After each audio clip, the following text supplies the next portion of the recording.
ফেসবুকেও দেখা মেলে না সেই সকল বিখ্যাত পোজের ছবিগুলো। রোকেয়া হল কিংবা বঙ্গমাতা হল থেকেও রাত 12টার সময় ভেসে আসে না সেসব কুরকুরি আওয়াজ, ভেসে আসে না শুভ শুভ শুভ দিন, অমুক হলে এক বাটপাড়ের জন্মদিন। একাডেমিক ক্লাস চলাকালে রাস্তার পাশ থেকে ভেসে আসে না সেই সকল অমর স্লোগান। কথায় আছে নক্ষত্রেরও একদিন পতন হয়।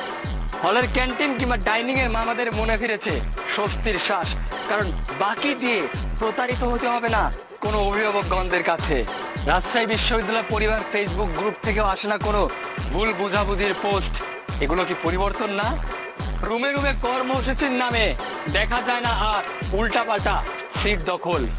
সাধারণ শিক্ষার্থী, শিক্ষক, কর্মচারী, জনগণ প্রায় সকলেই খুশি।